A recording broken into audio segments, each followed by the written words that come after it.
Hello, and welcome to the Old Man Orange podcast, and we don't know what's going on from this point on. It's almost like we're in our bunker cells here, preparing for what could be the Red Dawn. I'm Spencer Scott Holmes, and I'm joined by Josh Bullock as we look not only at the past, but into the future, because today will be election day when this comes out. So yeah, Josh World War III is around the corner. So Josh, grab your bullets, grab your Bibles, and grab your guns, boys.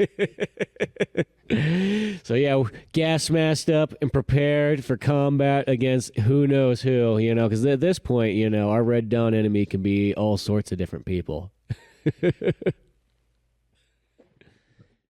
Well, yeah. See, I bet you that's not, there's no way you're going to wear that the whole podcast. You'd end up dying, suffocating, drowning your own self there. Yeah, I was just saying you weren't going to make it at all through that whole podcast with that mask. No, I won't make it through World War III, brother. I ain't going to make it. It makes you wonder what that was like just wearing those in World War I when they were first invented. Oh, right. Well, even horses had gas masks. Yeah. Oh, yeah. If anyone was wondering, World War III was going to be fought by guys in kitty shirts, okay? Yeah, well, it's important, you got to make friends with the cats now. Yes. But yeah, oh man, yeah. We'll see what happens as we're recording this beforehand. But as it comes out, it will be the election day for the America, and see, it's gonna be a red dawn of some kind of red on either side. Red as in red Republican, red as in communist. We don't know, but there's gonna be a red, and there will be a dawn. But there's gonna be red blood in the streets, brother. I'll tell you what. That's right. There'll be chaos of some kind. You know what I mean? And so you got to prepare. You got to prepare like you're in Colorado in '84. And the Soviets are coming on over. And it's funny because what I think about. What were you gonna say? I was gonna say, are you hard enough to survive the Colorado winter against Russians? You got to get hard, so hard that it scares the Russians. They got to put all kinds of clothes on and so on like that, and it's freezing out there for everybody. Right. It's funny though. This is one of those movies that I always think about because of it's one of those things that you remember your brother would show us all this content that he's like, you guys have to see this stuff, and so he showed us Red Dawn and SLC Punk, and Pantera albums and Alice in Chains. Right. I'm trying to remember because there was a couple times. I think it was the Pantera tapes. He was like, harsh language used back in the early 2000s, but he'd be like, hey, you F words, get in here and sit down and watch what real men do. And then we're just watching a bunch of hard drinking weird southern metal or rock. I don't even know what you would classify Pantera as, because they're their own thing, but they're their own variation of heavy metal and so on that. But those Pantera, that's one of those ones that's like no other band has that, and they're so ahead of the time with those home videotapes, especially the first one, because the first one's very raw. That's what I love about the Cowboys from Hell one. Yeah, it's just it's not like any of the ones you see today, where it's almost like there's a script. It's a loose script. But there's a script for those, rockumentaries, if you would. But not the Pantera ones. That's just some ass, Vinny was drunk in a Walmart or something and bought a camcorder, and he was like, it's time to go, boys. Let's paint the goat's beard pink. Yeah. Yeah, that's the cool thing about that original one. That original one's just so hey, here's this fun idea. Let's try this out. Let's see what happens. Right. And it's just so it just takes you there. They made a cool set of those on DVD that I remember. I don't know if maybe I rented them off Netflix or something like that. But I was like, oh, I need to watch these again. It's been a while. But I remember you had all the original VHSs from your brother, which was badass. Right. And I know with Red Dawn, I can't remember what sparked him to make us all watch that, but I remember it was not a choice. I remember because he brought the VHS in. That was definitely it too. So right. He just slapped it in and was like, "You're gonna watch this." and you're gonna learn. You kids are gonna turn to men after this, which is technically true when you watch Red Dawn. Like, if you're not pumped up for freedom, I don't know what you are then. Right. Just sitting there in like sixth grade or whatever it was, just being like glued to the TV. Oh shit. Yeah, there was a handful of those movies. It was just like, SLC Punk's another one too. And I remember, I think you made the comment, you're like, well, I'm not into punk rock music and whatever. He's like, it's not about that. You're going to like this anyway. Right. That's not what the movie's about. Yeah. And then it's like, oh, that's such a good fucking movie, And every single time I go back and throw that on, that's what I think of. I'm like, I'm so glad he pointed this out to us because movies are badass. I know, right? Huge impact on me. I mean, Red Dawn shaped like a good portion of my life, I would say. As weird as it is to say that. Well, I think it's a pure perfect movie, and right. It's John Milius is one of those ones like I like all the stuff he generally does, but he also directed Conan the Barbarian, of course, which I love, but then also Apocalypse Now, which is one of my all-time favorite films. Yeah. So, or he wrote that one. Let me be clear on that, but still, So it's like, him coming out here and doing Red Dawn and whatnot. And I think it's like one of the coolest stories. Because I was always ridiculous. Because of Command and Conquer Red Alert, I had this extreme Soviet obsession that, like, generally no child probably should have had. But, like, that game, like, right. It made all the great propaganda that's in those ones that, like, I think, like, if you were older, you would have looked at it like, oh, that's kind of funny. But when you're younger, you watch and go, man, the Soviets are so badass. Right. You and Cisco. Yeah, the propaganda worked on me and Cisco so hard. Yeah, it was a problem. But that game, like, it's like one of those ones. If that game came out if we were around the 50s and that game came out, we would have been like thrown in like concentration. Oh, 100%. Right, 100%. You would have been like hanging out with Oppenheimer's girlfriend. Exactly. Like, you guys are cool. Underground Hollywood parties and so on like that. But so it really, ever since then, I just have a obsession that, like, if I see, like, say, like a movie or a book or something like that, and it's just got some kind of like Soviet flag on it or something like that, I'm like, I'm already kind of sold. I'm like, I almost want to see where this is going. It's just like, dude, that's part of what made Platinum Blonde such a great movie to me. Yes, most definitely. They didn't make them. Yeah, they didn't like. They gave the Soviets like a fair shake, to where it made it very interesting. Yeah, but it's just like those. I think also 007. That's another one. So any of those like Soviet espionage, invasion. I guess because it's like the war that never 100% happens. So I guess that always makes it very interesting to see like what would happen if World War III happened and the Soviets and the Allies collided. Yeah, well, it's the easy, fun bad guy. Yeah, right? It is. It's one of those ones that's like, kind of like the way that I always say this is like, okay, even though this is a little bit different, but before World War II, because, after a while, after World War II, the Germans are generally in movies. They're always like the go-to bad guys. It's just like nobody seems to care. Just throw the Germans in there. But before World War II, I think it's hilarious is that the Spanish are always the go-to bad guys, like in 20s and 30s movies. And I think it's because if you think about the colonial days, the Spanish-American War. Yeah, there's a Spanish-American. That's the big one too. I think is that. Yeah. So that was pretty recent. And we fucked them up. Like that's the big thing. We kicked them out of all their because like towards the end, Spain was like that last country that was still out there like slave trading and doing everything like it was 1608. We picked during like right before the Spanish-American War, there was quite a few war hawks, like the Teddy Roosevelts of the day, who just knew America needed to cut their teeth in a war. So that Spanish-American War, like we literally picked the weakest motherfucker on the world stage. We're like, okay, yeah, they're not doing good. We're going to take their spot. Let's go eat their lunch.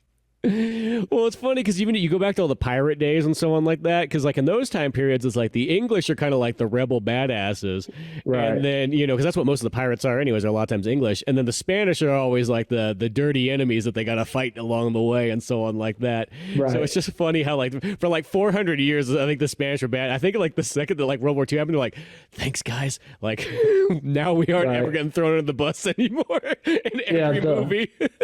The French, the Spanish, and the English, right? Like those were like the three superpowers. Yeah, and technically the Dutch, if you want to go in those pirate days, the Dutch had a lot of colonies. And never trust the Dutch. So, speaking of all those countries, for the most part, if we're going in the Red Dawn world here, we learned that right in the very beginning of this movie, all those people bail on helping out the U.S. except for England. Yes. But then they do that thing, they're like, England helps out. Doesn't last very long. Right. It's during the time of the Berlin Wall, and they invade.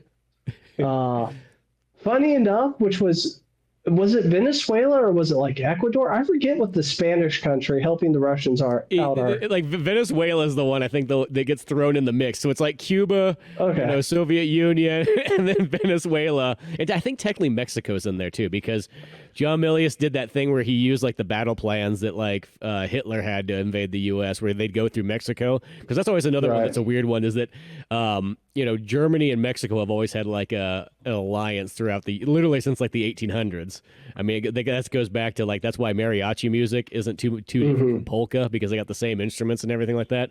So they've always had this like interesting connection throughout time. And that was kind of like the theory, is that they would go in through Mexico and show up there, from the bottom. Hey, it's the only battle plan that makes sense, because when you look at America, we literally have a moat. We have, we have Mexico, which that's a weak spot. And then you have Canada. Good luck taking armored columns down, like up through Canada. Like, we know which way you're going to come from. There's only so many roads. You have a lot of trees. I guess you have the lakes you could try an amphibious assault on, but that's not smart. So Mexico, I mean, if you're going to move armor and like heavy mechanized troops, that's the way to do it. I think it's about the only way. So that's kind of what's going on here, is that's going there. And Europe decides that they're going to sit it on out because, you know what, 2 world wars in 1 century is enough for us. See you guys. Right. Except for England. England's the only one that gives America help. And then that's kind of the funny thing too, because this is almost interesting nowadays, is China's the big ally in Red Dawn. I know. 1 billion screaming Chinamen. That's always like 600,000 screaming Chinamen. I thought there was 1 billion. Not anymore. What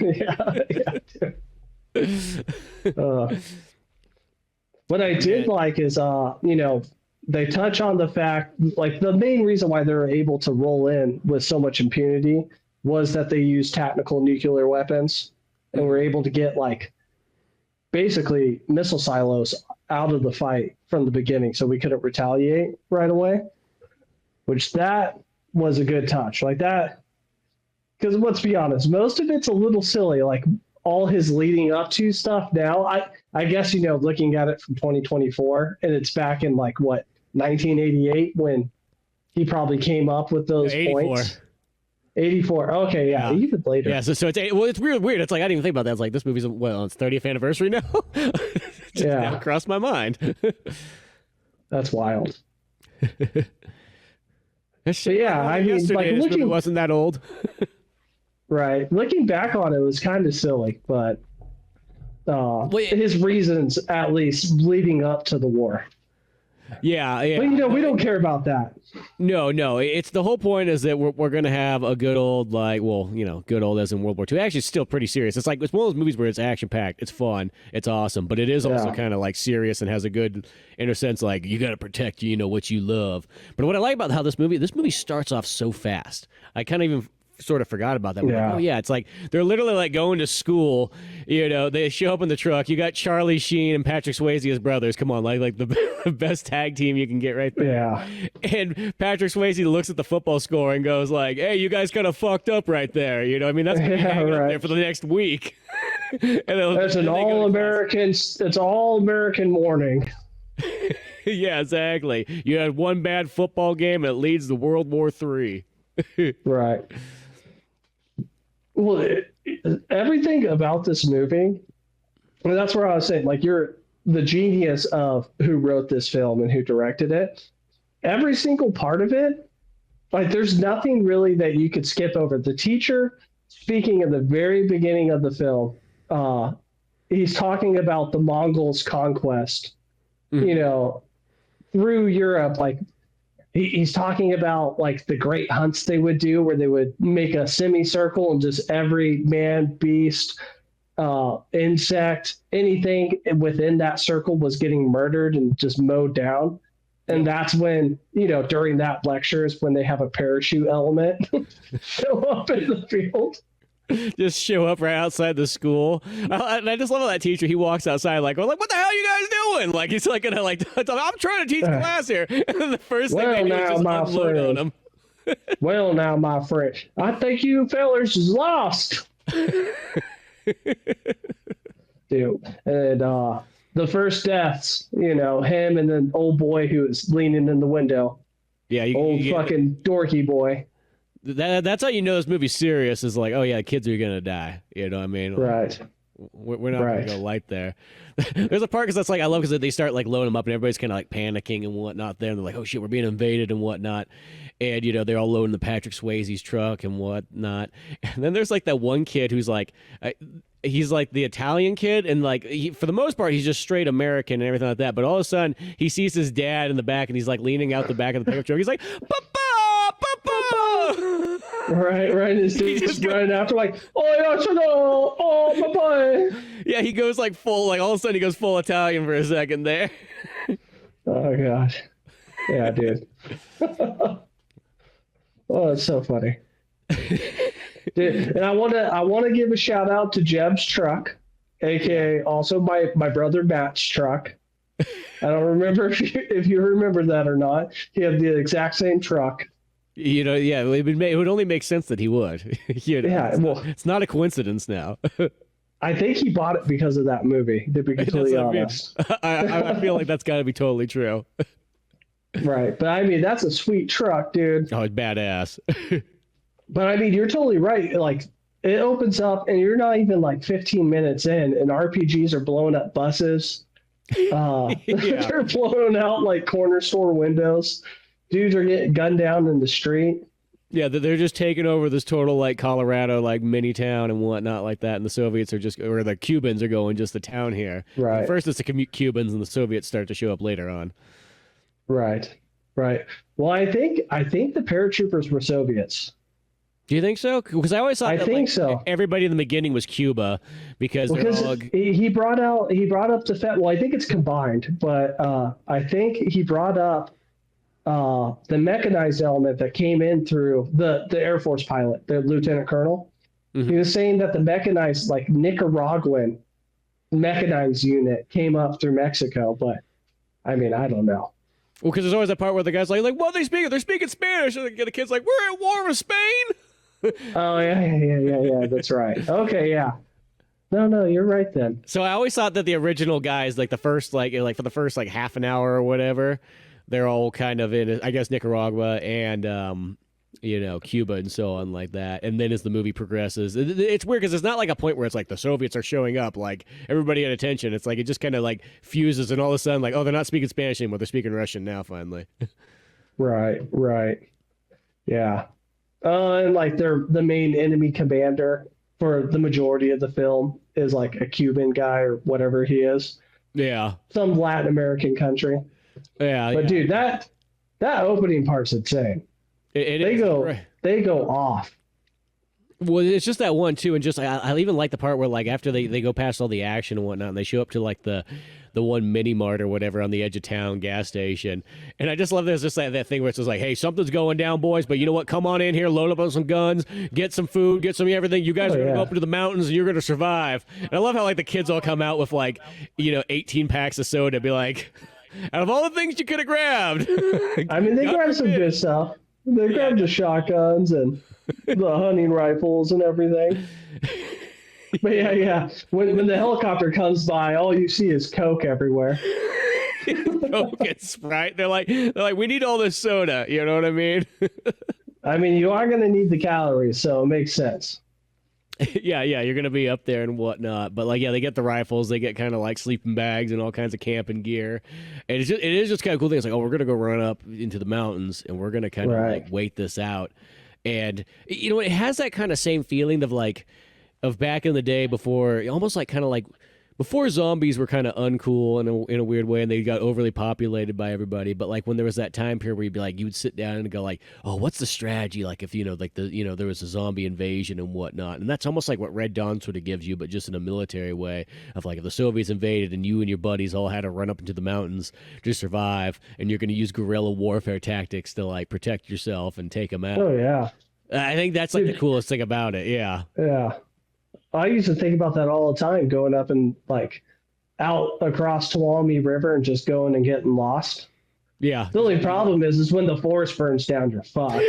Because that's the part where they're like, it's okay, nobody lives out there. Yeah, exactly. Right? Well, good. That's almost the way you could fight like wars in California really easily just by like lighting things on fire and letting it like take out places. Oh yeah, you take out so much. Yeah, that's horrible. It's actually kind of really when you think about it. Like California, the easiest thing to do would just to be to like go by and just like napalm a bunch of areas and just watch it burn because there'd be nothing they could do about it. Right. That would also be so hard though to survive up in those mountains in Colorado. Yeah. Oh my goodness. Just wintertime. Well, I just even picture, even if in the Sierra Nevadas where we were from, if you go up in those mountains and you try to survive, like, yeah, there is stuff. The farther you go up in elevation and so on like that, you start running out of, like, there's not nearly as many animals to hunt. There's not really any, even, like, when you get to, like, stuff where you start scrambling for, like, eating insects and stuff like that, like, you're going to get less and less and less of those the farther up you are, especially the more it gets in the dead of winter. I mean, Colorado, you would have elk and stuff, but, I mean, it would just be so rough. That would be such a rough life. But I mean, militaries have done it in the past. I mean, you got to do what you got to do, I guess. But yeah, that's part of what makes this movie so awesome. Because it's literally Jeb's the oldest one. He like just graduated high school, basically. Yeah. So it's just a bunch of kids. Dazed and Confused. Yeah, pretty much. Still talking about football. Still hanging out. Right. Just has that 38 sitting in his glove box. But what were you gonna say?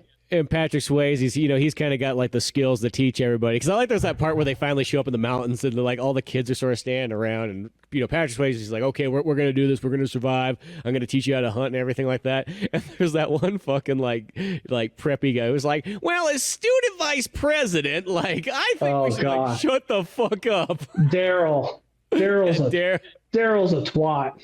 I love how like he goes to like fight or Patrick Swayze kind of like starts slapping around. They're like fighting in between the fire. It's like you think you have to be like, as actors, I'm feeling like you think you don't want to just stand in this fire as you're fighting with like down jackets on and shit. Yeah. Like, Patrick Swayze like stands over, like straddles the fire as he throws him. Yeah, and then chucks his like bag. I was like, get the fuck out of here if you want. I know. Honestly, that ruins that scene for me every time because I just watched the fire and I'm like, ugh. I know what's going to happen. I know no one gets burned. But yeah, they just go right into that fire, yeah. No one says anything. They're just like, oh, okay. But yeah, the student vice president guy or whatever. I just love how he pulls that card. Like that already is just asking. They're like, dude, why the fuck do we bring you up here? That is a like key moment though, because was it C. Thomas Howell? Is that his name? Well, C. Thomas Howell is he's the badass one. He's my favorite character in that movie. He's the guy who's kind of like you would say sort of like the sociopath one, but he's like it's like my favorite one too. The one with the Star Wars hat. Yes. Yeah. Because his father didn't die yet, right? Not yet. Yes. Yeah. So he kills his first deer, takes a like bite of its heart or drinks its blood. Yeah, that's right. Drinks its blood. He like pops his cherry and killing something. Yeah. And from that moment, it opens the floodgates, and then he's got no problem with it from then on out. Well, yeah. That was like, it made it a little bit easier once, he finds out his dad got schwacked for helping him. Because that was one thing we didn't bring up. His dad is the gas station, sporting goods store, whatever he is, guy. Mm-hmm. Yeah. It is a gas station, right? I think they stopped at a gas station. Yeah, it's a gas station mini mart that sells guns. Like that's like something you can't like imagine nowadays. Where I'm like, I'm gonna go to the little gas station mini mart. I gotta be able to pick up sleeping bags, a case of Coke, and a couple of rifles. All kinds of rations. Yeah, a football. Yeah, God forbid you don't have the football. Right. No soccer balls around here, damn it. But yeah, so that's his dad, and he gets shellacked for helping him. Which that's another part. The thing about what makes this movie so great. Was it Form 1097? I think it is the form you have to sign when you buy a firearm. Yeah. That's the very first thing the Cuban officer who lands, and he's like taking charge of the town. They're rounding everybody up, and his first action he does is send them to the gun stores to pull out all those purchase forms to find out where all the guns are in the town. Yeah, so that they could confiscate them. Yep, and then round up all those people and put them in the concentration camps because these are going to be the troublemakers. Yes, dude, like that little touch. I was like, as a kid, I don't ever think about it, but every time I watch that movie, which is, I'll be honest, is either once a year or every other year in full kit. I'm the same. Butt ass naked with my wang out, just cleaning firearms while watching it, just like, yes, World War III. But Swayze in the fire. Yeah, right. But I mean, that's a written element into that story that is just, it's 100% accurate. I mean, that's what they would do if they were our own government was going to take firearms. Yeah. That's how they find out who's holding what. Yeah. You go for the documents that lead you to the address, that leads you to the people. Right. Yeah. Right. It's just a genius element of that film where it just makes it so much more grounded in reality. Yeah. And it's just like, yep, here we go. And then they're able to, load everybody up in there and whatnot. Because then it becomes, I guess, that scene where after they've been up there in the woods for like a moment or in the mountains for maybe a month. I can't remember exactly because it goes through like, it starts off in like, I want to say it even starts in like September and then it goes, each month kind of has a new dawning. But they go back to town at some point, which I think it was the last football game of the season, so it would have been like November timeframe. Okay, I think that was their last football game. Maybe. I know. I almost want to say the first when it shows like the date. I'm actually thinking it says October. When it does it? Those, okay. Because those are always. I love those shots where it's like it shows like October and it just shows these cool mountainscapes and it's got this kind of doom and gloom music playing over it. Like I think that's so cool. And the farther it gets along, it gets slightly darker each time. Right. And it gets more icy and everything. Yeah. But yeah, when they do come. You're probably right. I didn't pay attention to that. I didn't pay attention that they put the months on there. maybe they just totally lost that very first football game, and that's why. I was too busy, member in hand, just watching this movie. Like, yes. But anyways, they get back to town. Yeah, they go back. It's under complete occupation. Yeah, tanks in the streets. Machine gunners on every corner, belt feds up on all the inroads, able to, take up effective firing on the populace at any moment. Yep. Propaganda, Soviet flags kind of hanging everywhere and whatnot. They got like, re-education camps going on. Right. And, they got, what is it? It's Patrick Swayze, C. Thomas Howell, and Charlie Sheen. They're the three that go back. God forbid you bring back the, student body president guy. Yeah, Daryl. But yeah, they go in there and they find like one chick that they know like in one of the stores, and they're just trying to look for their parents. That's like the main thing they're going for and whatnot. And then they trying to find out what happened. Yeah, find out what happened and everything like that. And they go to like that internment camp, and that's where they find Patrick Swayze's dad and Patrick and Charlie Sheen's, and that dude there is like, that's one of those actors. He's in all kinds of stuff. I can't remember his name off the top of my head, but he's like one of those ones where it's like he's always really good whenever you see him in and stuff, and he has that great kind of moment where he's trying to. He's like, "I was hard on you boys, but I think now you understand. Now you guys got to go out there." Yeah, and he gives this great speech and everything like that. That ends in a very kind of funny way because there's that part where they're like leaving, and also he's like, "Avenge me! Avenge me, boys!" Like, Dad, calm down. Jesus, you're gonna bring fucking attention. Yell at the top of your lungs. Poor C. Thomas Howell is like, whatever his character's name. He's just like, "Do you know what happened to my dad?" He's all getting emotional. He's like, "Your dad's dead, bitch." Yeah, I love that. He just fucking shot him. Yeah. They fucking shot your dad. Dude, I love the propaganda that they play where it's like, America is a whorehouse. I can't remember anything else he says, but just as soon as I hear that part, America is a whorehouse. Oh, fuck. As they're saying in Little Town, Colorado. Right. It's not like they're doing the re-education camp in, like, Las Vegas. Right. Dude. That's one thing that they established really quick is that there was no other option but to fight. Yeah. You know what I mean? Like, they weren't going in with the Hearts of Mine campaign. It was like straight up gunning dudes down. Because I want to say all the concentration people, the re-education camp, they all just fucking schwack them at the end. Yeah, because there's like, it's a little bit farther in the movie, but they have that scene where, they take them all out there and they just line up everybody, up. And I think it's just that once, like, yep, these guys weren't going to be re-educated, then this is what they get. Right, they start singing "America the Beautiful." Yeah. They're like, "No, that was not the Soviet national anthem." Right. In the most like patriotic way.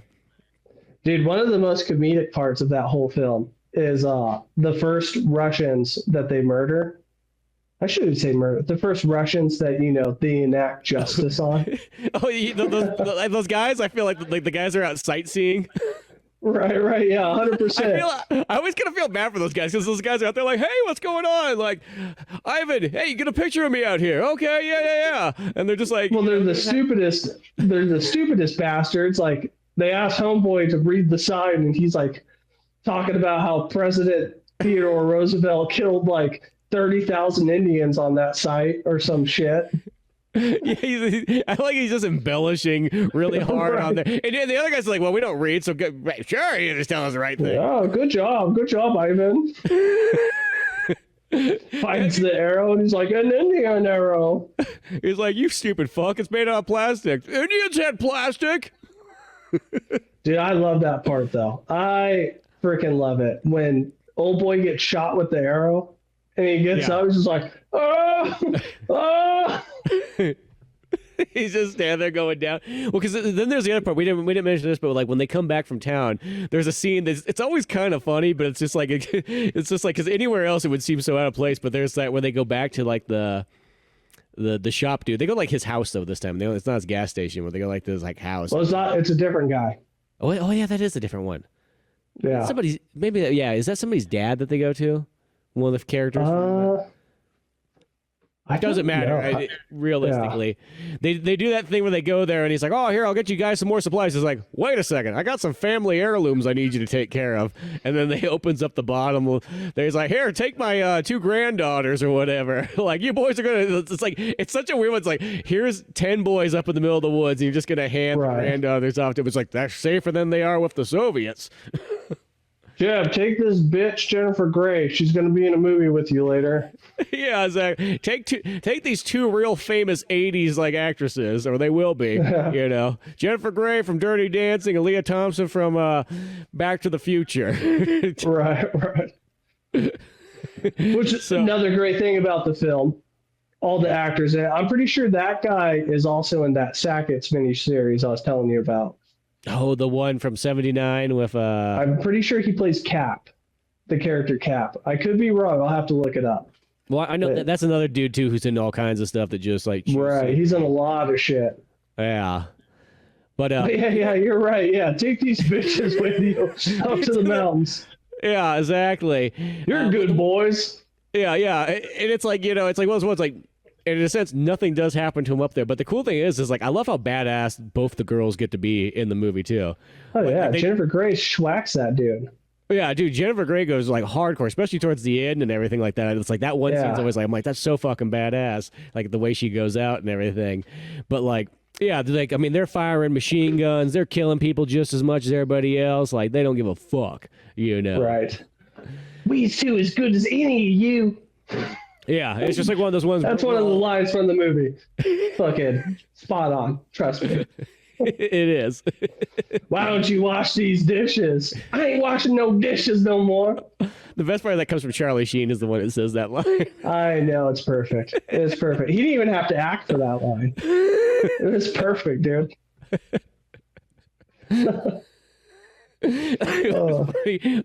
We were watching the special features while we were eating dinner on that one there, and there's a part where Charlie Sheen's like, he's like, man, I had this really, like, after the part where they shoot all the people's parents or whatever, he's like, I had this really great scene that was shot where like I went back and told everybody about it. He's like, and when I was sitting in the theaters, and he's like, there was like, oh, they cut that scene, and it's like, that's weird and everything like that.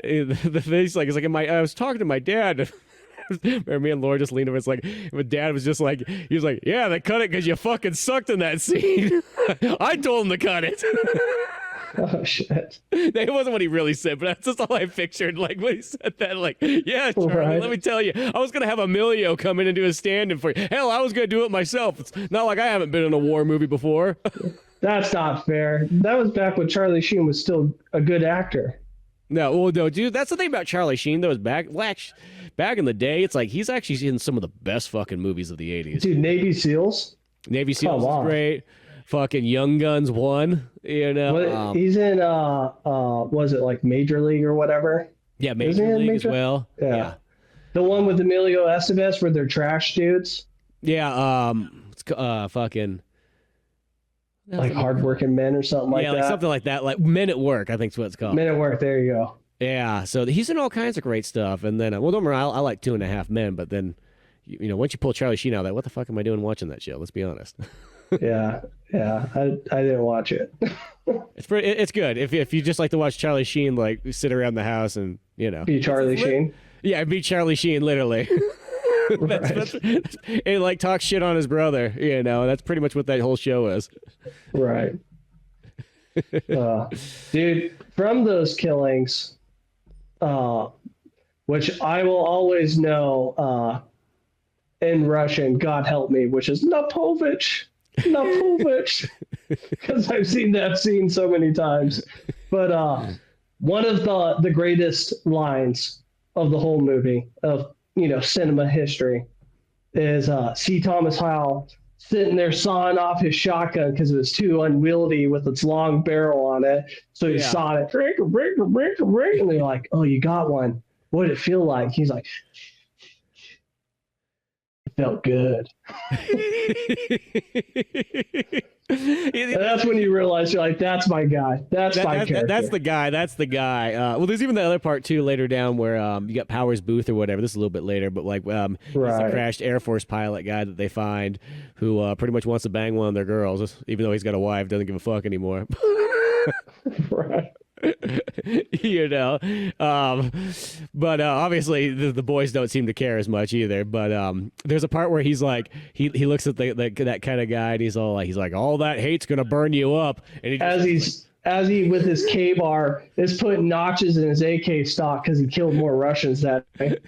Yeah, exactly. He's like, it's what keeps me warm. Yeah. All that hate's gonna burn you up inside, kid. Keeps me warm. He's the best character. That is. I just fucking, yeah. You know, he, you know, especially as it goes on too, you know. Even when they get to the point where they realize the Russians are like, this is getting to it's like, we're fucking losing. These Wolverines, they're out there. And we get all these like great action scenes where we just get this cool guerrilla warfare where they just fucking just annihilate some Russians. With some pretty good tactics. Yeah, just good tactics too. Blowing up stuff, stealing things, just like taking on everything, like no casualties whatsoever on their end. Like they're really just like totally outsmarting them. Well, they said my favorite one is when they're going to execute all the prisoners. Yeah. Somehow they figure out where they're going to be, which, you know, I don't know how realistic that is, how you got that intel.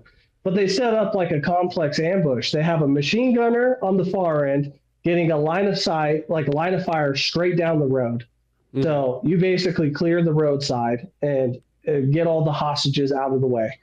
Dudes along the trees with AKs and RPGs to just clean shit up, and then claymores lining the roadside and the tree line where all the troops go off the road to take cover. Is that like, dude, it's brilliant. That was like awesome. No, yeah, they definitely like nailed it there. And I mean, I think that's also because John Milius is just one of those dudes who just gets really into all that kind of stuff. I mean, dude, in his contract when he got signed on this movie, it was like, I get paid, but then I also get to have one gun of my choice.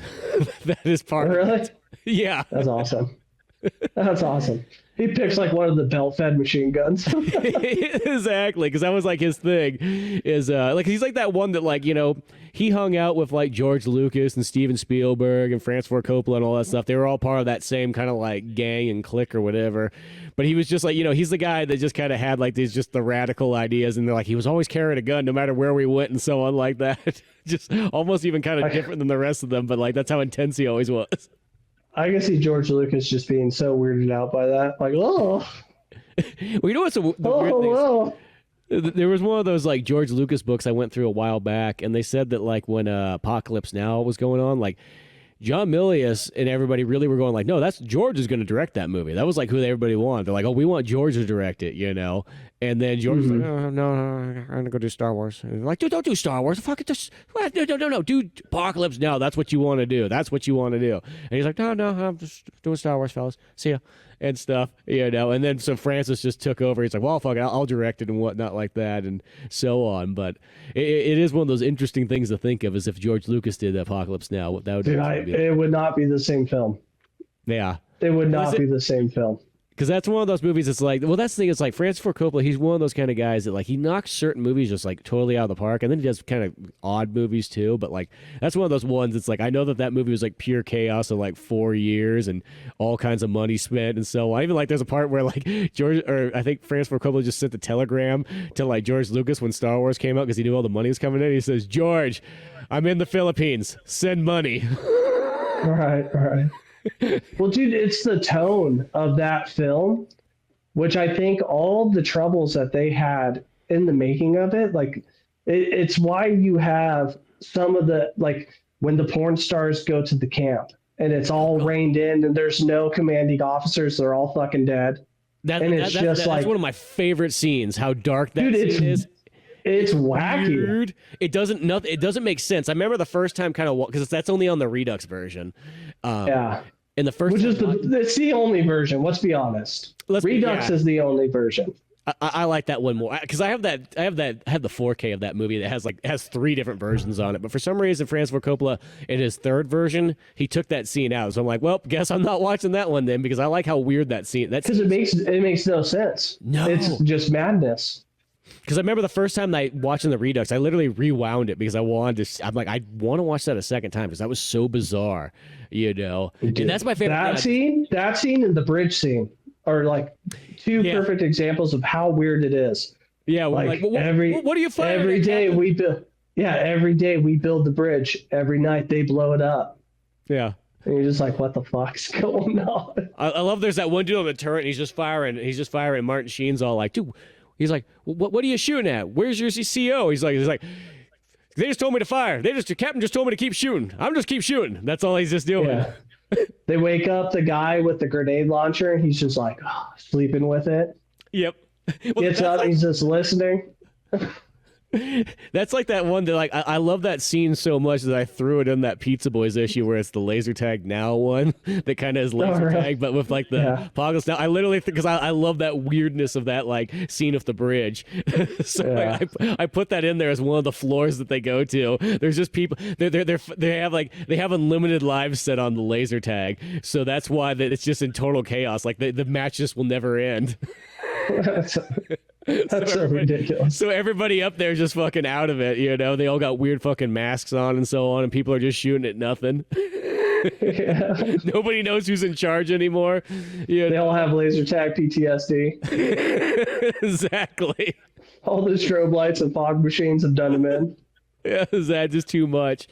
So it's one of those ones. But yeah, I think that's the thing. It just makes that just leads into Red Dawn. But like, Apocalypse Now with fucking John Milius. It's just like it's so fucking good. I mean, I feel like this is right when he's like on a fucking roll. He does that one. What's that script?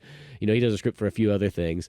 Of course, he's got this one movie called Big Wednesday that took me forever to kind of check out because it's one of those ones like you couldn't stream it anywhere or anything like that, or you just had to like buy it. It was like one of those ones. And I just said, fuck it, I'm gonna buy it one of these days. I've always wanted to see it, and it's got like oh shit, a very very young we're speaking of it last episode. Lethal Weapon, Gary Busey. Gary Busey's in there. And oh, really? It's like a surf movie of like these, guys, I think maybe in the 60s or something like that. And just kind of like a, hey, here they go. And then just like, just kind of like these three guys and how life sort of changes and how some guys sort of stick with it, some guys sort of change and whatnot. But I thought it was just cool. It just had cool surf scenes in it and whatnot. And kind of just like. That's a weird left turn from Red Dawn and writing Apocalypse Now. That's true. That's true. Well, he really let's see, John Milius really likes surfing. That's why there's that surf scene in Apocalypse Now. I mean, it makes sense. Like John Milius has those weird things where he's got like that mixed match. It's like I really like war history and all kinds of stuff like that. But then I like things like rock and roll and surfing. And, that explains the Genghis Khan talk in the beginning. When he's talking, the Russians are talking about Afghanistan, like. And the Nicaraguan commander, whatever he is, I have no idea what his rank is. A general, I'm guessing. Yeah. Or something. I don't know. And he's just like, I've only ever fought on the side of the rebel. I don't know how to beat this. Yeah. It's very interesting. Yeah, but it's just that thing. There's just so much cool, interesting stuff in there and whatnot. And yeah, and I guess going back to Red Dawn, they have all those cool scenes of them just kind of like taking down the Russians and whatnot like that. And, outsmarting them left and right. Cool. Yeah, it's just like a montage of just fucking great action in that middle part. But then the Russians are like, okay, we're going to get fucking savvy to this. You know what? And there's that one dude, he's speaking in Russian and up there, he's just chewing scenery. But he does that thing. He's like, if a fox invades, your pig pen, do you blame the pig for it? No. You go off and you find the fox and you hunt and kill it, Yeah. That's when they start setting traps. And that's when the movie gets sad for me. Because, I mean, it's going to happen. They're all going to die at some point. Yeah, you got to have that almost like, even though this is like an 80s movie, it still carries over some of the 70s stuff. Because that was like a lot of 70s movies. 70s movies just like, no, that's just how fucking life is, You just because you saved the day doesn't mean you're going to live to see the next one, And so it still carries a little bit of that in there, but with like still like it's not like one of those movies where you walk in and go, man, that was kind of sad. It's not like like Easy Rider or something like that, where at the very end it's like, the fuck just happened? It's like they just got shot by a couple of guys in a pickup truck, and that's the end of the movie. Like, yeah, that's the fucking end of the movie. Well, it's unfortunate because it's like. They're smart enough to know how to like dig foxholes, cover them up where it looks like prairie grass, blow up a tank with like some sort of time charge or a, command debt charge. So they take out the tank and then ambush the crew. Like they're able to be that smart, or ambush the concentration camp, or when they schwack all the Russians and it's like a whole infantry unit that they just wipe out. Who are trying to, kill those civilians, but they get fooled by food falling off the back of a Russian truck that has, some sort of tracker in it, so they could gun them down with attack helicopters. Yeah, what I mean? That's the one. Yeah, and even before that scene, but that's the one too. Whenever I see that food one, I'm like, you should know 100%. That is such a trap. That is such a laid out trap. I mean, it just literally looks like a dude just kicked the fucking box out of the back of the truck. Like, yes. it was so obvious. You know what I mean? Right. I mean, granted, it's just that's how it's going down. But then before that, there's the one where fucking Daryl, student body president Daryl. Fucking he's like, I wanted to go back and see my parents, and my dad told me that you guys were a bad influence on me and that I should rat you out. And then the Russians butt plugged me and sent me back up here. And the tracker. I remember we were watching that in high school, and Cisco is with us. And for whatever reason, Cisco is annoying you, and you turn to him and you're like, quit being a Daryl. Something like that. He's like, I wouldn't do that. And you're like, yes, you would. Quit being a Daryl. You send the snow troops after you, if the Soviets coming out there. He's like, how are we finding? Charlie Sheen's like, here, it's like, oh shit, here, look. The signal's leading right to somewhere. It's fucking student body president Daryl. And it's like, oh my God, made me do it. Yeah, my dad told me. Oh. My favorite thing is I love how they deal with it in this movie. Because like in other movies, they do that thing where they'd be like, you just get out of here, or something like that. We're like, we can't be friends anymore. It's like, no, it's like, no, we captured the Soviet guy. We captured, and now you're going to line up and we're going to execute you right here on the spot. Like Jeb was going to do it and he couldn't pull the trigger. And Charlie Sheen's like, what makes us different from them? We got to be better. And then see Thomas Howell saves the day. Old Star Wars Cap. Yeah, just comes in and fucking just unloads, and Daryl just like nonchalantly though. He just holding his AK in one hand, just lifts it up and just zips him with a quick burst straight into the gut. Yeah, just and like point blank too. Like it's not even like he's doing it from a distance. He just walks right up. The fucking Daryl falls on him, bleeds all over him, and he's just like, yeah, there we go, taken care of. Problem solved. You're welcome. Yeah, and it's like I love how it just does that though, because that's like that thing in a movie. Like there's so many movies where you just wish that would happen, and they're like, oh no, oh yeah, he needed to die. They're gonna soften up, and they're gonna do something lame, and they're gonna try to become friends. And I just like it's like, no, you fucked up, and guess what? This is what you get. You could have killed all of us. He killed the lieutenant colonel. Exactly. That's how he died, right? Because of the ambush. I think so. Yes, I think it was because when he blows the tank up and everything like that, sacrifices himself. Yeah, I think it is. God, that might be running those two together, but yeah, it might be one right before, but yeah. But yeah, he kind of Daryl needed to die. Yeah, Daryl needed to die from the beginning. He's surprised he got this far into the movie. Right. But I mean, literally after that scene's when it starts, it starts tapering down. I mean, they have one last hurrah, Yeah. It's not like that montage or like all the fun, going camping with your homies. Yeah, exactly. War III's happening.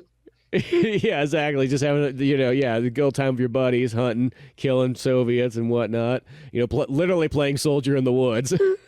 Right. But yeah, because that's when they find that stupid food crate. That's like it's just one of those woods. Like you just know that there's nothing good going to come from that, and so on like that. Especially after they put a tracker inside of a dude in your own team. And now you're just finding food on the side of the road from, some Igor just kicks it out the side like, oh, not today, comrade. Yeah. Fruit? Ugh. No fruit for me. Here. No fruit for me, comrade. Have some Chex Quest. Yeah, right. I eat nothing but ribeye steak in America. Yeah. Well, the weird thing about the hunting is the hunting kind of goes away. It's like, oh shit, we just ran. I have assuming that like what it is that they ran out of things to find. I'm not assuming that they just gave up on it. They're like, you know what? I kind of like the chili beans from the store. Yeah, because the hunting's there in the beginning. It's like, shouldn't they be able to live off that like quite for the long time? I don't know. Yeah, especially with nobody else being up there. I think it would be like, pretty plentiful for them.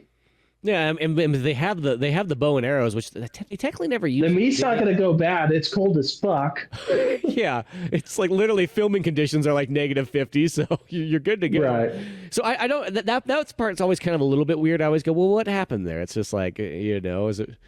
Like, obviously, I like to assume that, I'll try to fill in the blanks, like sometimes in movies when like stuff's not really totally explained. I go, maybe it's just like the deer fucking it. They're like, fuck this country. Right, maybe. So something like that happened, but it's a good plot device. We got to move on to other stuff. Yeah, I think we got to further the story along. We got to figure out why they want to eat this fucking random box of food that fell off the back of a truck really bad. You know what I mean? We got to figure out why not all of them just went over the other side of the mountains. Well, it's but they only sent 2 at the end. Yeah, exactly. They're like, it's like one of those like the most random. It's like the character had like the least amount of lines in the movie. Right. I think that character's Aardvark. Yeah, something. I think that's his name. Because at first I was like, is it the Italian kid that survives? No. He doesn't make it. But yeah, I don't remember him dying, but I'm I don't pretty remember him dying, but he must have died. I even thought too when they have the food and they put it out there too. I'm like, this is another thing I thought too. I'm like, if the Soviets were smart, they would have just poisoned all that food. Then they wouldn't have to do any work. Oh, dude, 100%. Now, well, maybe it would taste bad. I don't know. Yeah, I don't know. Yeah, they were so hungry that I think they would have ate it all before, like they noticed. But instead, they wanted to send the fucking hind D's off after them. I know. Make it a fucking sport. And they only had one RPG, and C. Thomas Howell only gets one shot in, goes down like a champ. Yeah, he does. I like that. Even though, yeah, he does go down, but I just like how he's just like fuck you and just starts going pure Rambo, where he just starts blasting like the helicopter. Right. I also love Jennifer Grey and her gift grenade. That's the best. Jennifer, that was the one I was telling Laura about. That I was like, I forgot about how good that scene is. Like, she goes out. She actually has like almost like the best like going out death one, because she gets shot from the fucking helicopter first and foremost, eating the fucking apple or orange or whatever, and then like she kind of still survives, and Patrick Swayze is sort of dragging her along, and then he sets her down underneath this tree, and she's just like, hey, just fucking kill me. It's okay. It's, you know what I mean? Like, I'm not gonna make it. And then Patrick Swayze can't do it. And she goes, well, give me a grenade then, and she's like, pull the pin. And she's like, and then she's just holding the grenade. And she's like, you go on. I'm just going to sit here and listen to the wind one last time. It's like, it's such a badass part. And then I just like what she does. It's like, it's not just like, oh, she's going to blow herself up. She gets even smarter, and she like tucks it underneath her and makes herself a booby trap so that when the Soviets show up and they go to pick up her body and whatnot like that, she explodes on them. The grenade's sitting right underneath, and then it triggers. I'm like, that's so fucking cool. I love that part. Dude. She pulled one of those Japanese infantrymen from World War II tactics. Exactly. That makes those things so dangerous to like flip the body over. Right. It's like the coolest death.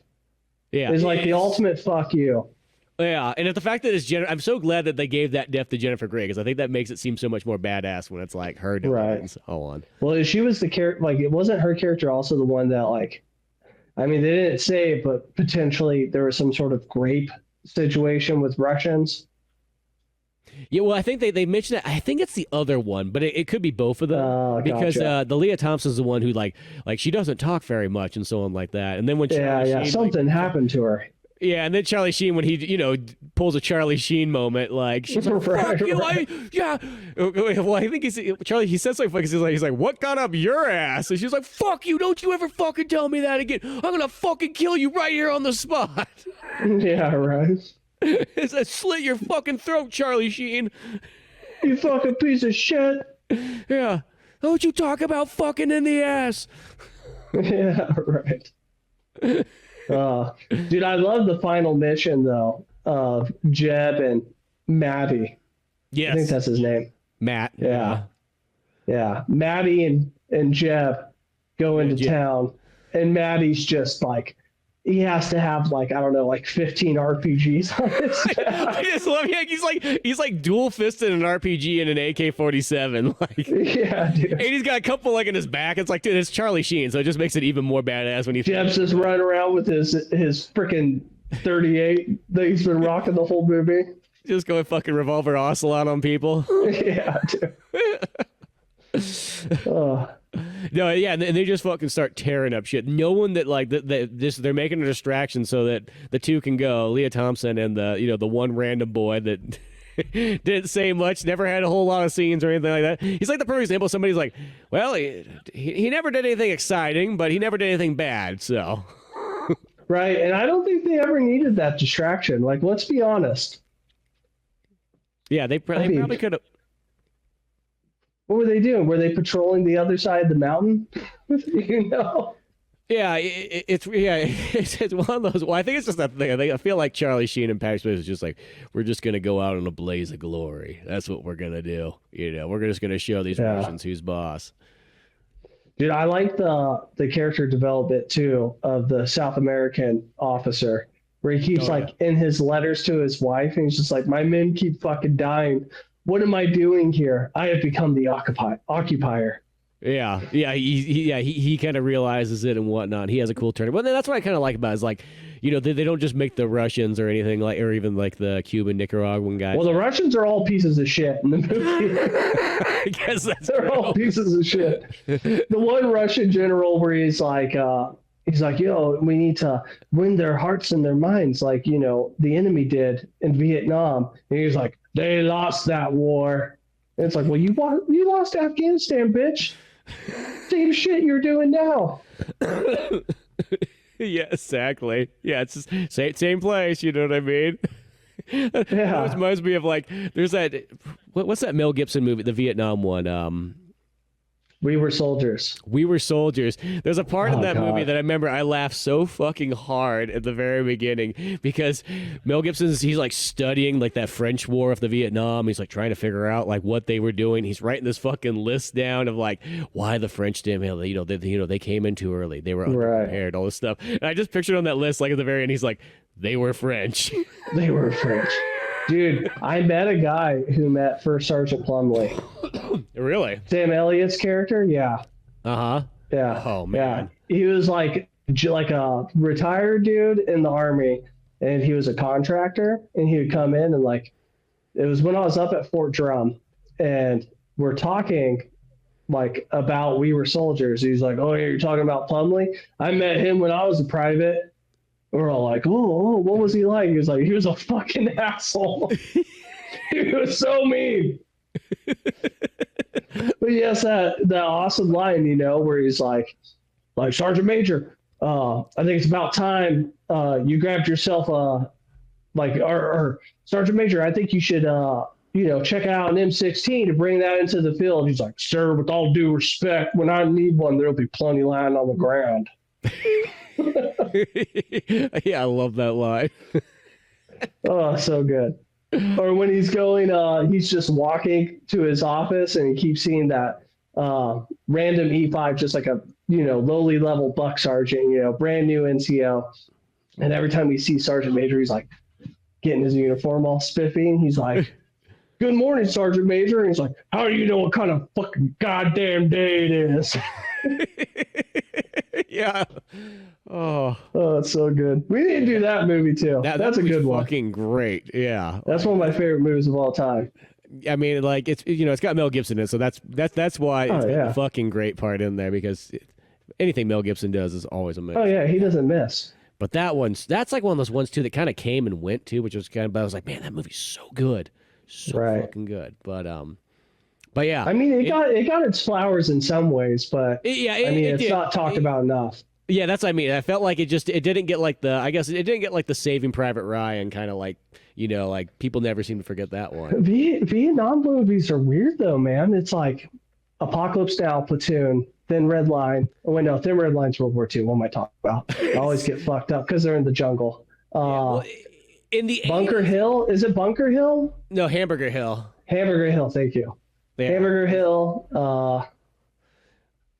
Shit. We Were Soldiers. Yeah, We Were Soldiers. Well, and that's the thing. It's like same thing with video games too. It's like, because I don't know what it is. The Vietnam era, like if there's a video game, if there's like a movie or something like that, I love that so much. I don't know what it is. There's just something about that section of Rambo. Yeah, Rambo. Yeah, well, there's like those. There's all the ones like missing in action, like because like POW type movies in like the 80s. What's the one with Gene Hackman? Oh shit. Unvalored. I have that on fucking DVD. Uncommon Valor, I think is what it's called. Uncommon Valor, yes. Yes. A phenomenal movie. That movie's amazing. Yeah. Heartbreak Ridge is another one that's kind of the Clint Eastwood one. So it's not as good, but I mean. Well, it's after. It's in the 80s. Yeah, it's in the 80s. It's Grenada. Oh, I guess. That's a phenomenal movie too. I fucking love that movie. Yeah. So, as I said, for not any of its accuracy, it's pretty ridiculous. But damn, is it fun? Yeah, the 80s have a lot of those, like, let's go back to Vietnam and save our POW type ones. Right. But just, the straight there's some more there's some big ones. It's probably because, like, unlike the World War II movies where you got quite a few, like, bangers, right? That plus it was also a big theater. You could have like a plane movie, you have a plane romance movie in Pearl Harbor. You have and boat. You have Midway. You have Fury, where it's just tanks and it's just badass tanks. As hell. Yeah, you have the Thin Red Line, where it's Japan. You got Enemy at the Gates, where it's the Soviets going, the other side of it. Oh god, such a great movie. I fucking Enemy at the Gates is one of my top favorites too. That's phenomenal. And then the other thing too is I'll say this about the Vietnam is like, okay, like they don't do a whole lot of Vietnam stuff. The other one they don't do a ton of stuff with too either is they don't do enough like of the Japanese side, because I think that stuff's really interesting too, especially all the jungle warfare out there. Like even in video games too, because there's only so few games that even like touch that part. You're always in Germany or Italy or something like that. Well, there's the 2-part movies, Flags of Our Fathers, and then the counter side. Yeah, what the fuck? It's the counter side of it, where it's the Japanese side. Yeah, the fuck was that one called? They're both Clint Eastwood movies, and they're excellent ones too. I've only seen them once, and I don't remember them. Like those are on my list to go rewatch again. Well, it's kind of like, because Oliver Stone has that with like, he sort of has it's called the Vietnam trilogy. It's like they're not totally connected, but each one's sort of a different one. Oh, that's Platoon, right. So that's the Born on the 4th of July. Born on the 4th of July is the veterans coming back, which has one of the greatest wheelchair fights ever in a so you get Willem Dafoe and Tom Cruise fighting each other. Like, that part was just so mad. Awesome. Like, I was like, oh my god, this is so cool. So awesome. And then you have the other one, which is the one that has fucking Tommy Lee Jones in it. Shit, what's that one called? But it's pretty much from the Vietnam, side of everything. Heaven or Hell. Right. And it's the one that has like the weirdest thing. For some reason, Tommy Lee Jones kills himself in the end of the movie, and I always went like, why is he naked in the truck? Like he just decided he's like, you know what, I got to be naked when I'm in this truck. He is fucked up. That's why. That's why. You know what I mean? Yeah. But those ones are all cool, or interesting too. They give you a good perspective on different sides and so on. But well, that's a lot of the influences into Red Dawn, which, to bring it full circle, because you think about the last conflict that there would have been, because I think Grenada's after when Red Dawn was filmed, which that was barely even a thing. That was like very short engagement. So last actual war was Vietnam. Yeah.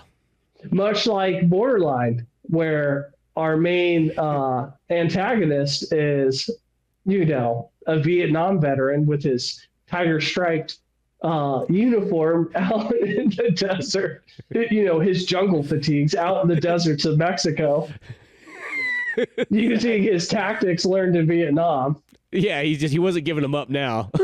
Right. But I mean, Harris there. The guerrilla tactics, that's kind of like Red Dawn when you think about it. Oh, totally. Yeah, they got a lot of those. Like, I mean, that's one of the coolest parts, And then at the very end, we just get that huge action scene. They start blowing things up, but they know they're going out. There's even the part too where Patrick Swayze has to give his one-liner to the dude before he shoots him, which is one of those ones where I've always hear people go like, well, why does he even say something? Like, he has to say something. It's old school. Like, you don't just shoot a guy in the back. You gotta see his face before you kill him. Yeah, dude, Patrick Swayze, my favorite. Fuck, who was the dude where when he kills him, he was like, "We were born here," and then he shoots him. Is that Patrick? Maybe it's not. Maybe it was somebody. Maybe it was one of the. Maybe it could have been Daryl. He said that too, where he's like, "Why do we gotta fight? Because we were born here, boy." Yeah, something like that. Daryl seems the one who'd be questioning. He was questioning everything. Right. What did he say to that Russian before he killed him? I can't remember. He's got a one-liner, literally like an Arnold Schwarzenegger 007 one-liner that he uses. Damn it. I'm upset that I missed it on this watch through. And then he gets sort of like, he kills the dude. He blasts him down, the Soviet dude. But then he also gets a couple bullets in him. And him and Charlie Sheen are dragging themselves to the park and whatnot. And they just want one last swing ride. Yeah. There's a cool scene that actually comes before they do that whole action scene towards the end, where they go to their house and they don't mention a whole lot of like what's going on. You just kind of you have to kind of piece it together, and it's one of those ones you might even miss it the first time around. But because they go there and he pulls this picture up and you don't even really know where they are for a second, and he sees this picture of them like almost like I think they're on the football field or something like that, and Patrick Swayze starts getting some tears in his eyes and whatnot. But then it kind of pans back for a second. You go, oh, this is their house that got burnt down, pretty much. Like, and this is shit. Yeah, it's like I don't think I've even noticed. I don't even know if I've noticed that before. I just noticed it this last watching, and I was like, oh. It's kind of like one of the last things they go to check their house, and it's like almost telling that like pretty much all that they have left here is pretty much gone. Like the Soviets have burnt it down, destroyed it all. So they have nothing to lose in a sense. Right. And the dramatic foreshadowing from their dad was like, remember when I used to push you on them swings, and you were so goddamn small. I like to drink I like to drink a sixer and then start pushing the swings toward each other and seeing which kid ran into each other first. Remember when I'd be doing Jack Daniel's shooters at the bar, watching you from the window on that swing set? Those were the days, boy. Yeah, it was -50 out there and you were there till 3 a.m. We had to drive. I know I raised you boys hard and beat your mama. That's why she had to now give you us see now. why. Now you see why. Because the damn Soviets were coming and you fucking knew it. You gotta become men, boys. Yeah. Avenge me! God damn. Dad, shit, fuck it. We're trying to get out of here. Like, you're like sounding the fucking alarm. Yeah. It would have been awesome too if, it probably would have got ruined if they turned Red Dawn into like a franchise of some sort, because it's like a perfect little like micro picture of like World War III in America. Well, that's something that I've always thought about watching this. Is I sometimes kind of wish that there was more stuff, because I feel like it's one of these ideas that you could run with in many different directions. Right. And you could tell all kinds of different stories of like, you could give a big overview type one. You could give one of like, here's some towns. Here's one from different. What the fuck is Europe doing? Just sitting there fucking like, yeah. What if the Green Berets that the Lieutenant Colonel was talking about did show up? Yeah. How fucking cool that movie would have been. Yeah. It's like one of those ones. There's like a lot you could do, and it's like, in 2012 or whatever, they had that Red Dawn remake kind of thing. No, let's not talk about that. With fucking it's so bad.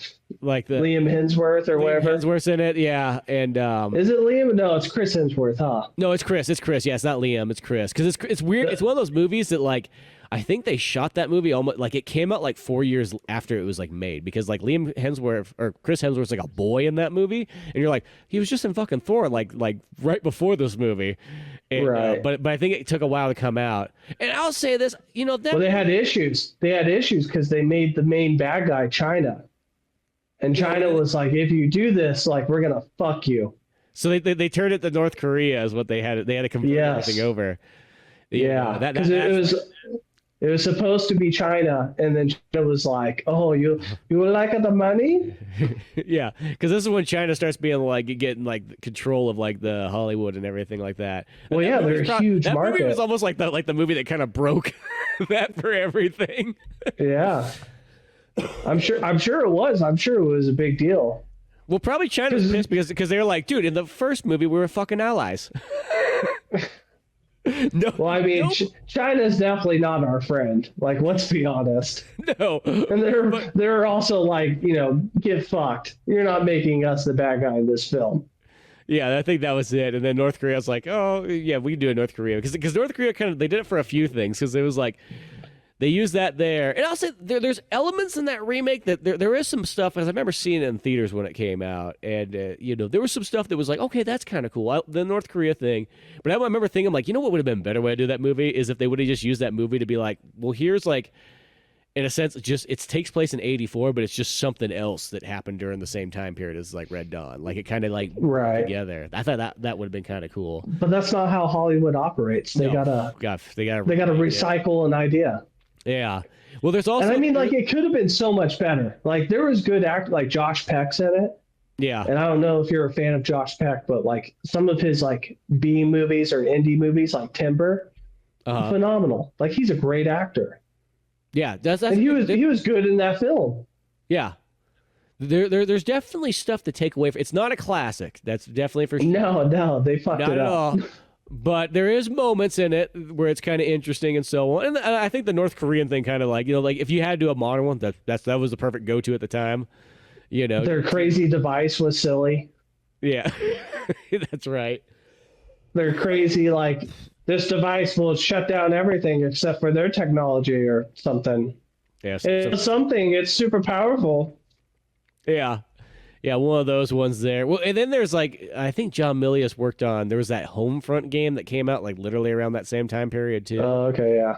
And that one kind of used the North Korea as like a Red Dawn type story, which always looked kind of interesting. It's one of those ones where I'm like, I always thought like at some point I'd like to check this one out just because that'd be kind of badass anyways, because the tactics in original Red Dawn versus the remake are like night and day as well. Oh gosh, yes they are. Yeah. They did more stuff that made sense in the original Red Dawn. Yeah. The second one, they did a lot of wacky stuff like, we're just going to go up on these rooftops and just shoot down on them. There's no way they'll come up through the building on us. Yeah, that's too much. As we're like literally right on top of them. They can't throw grenades up here.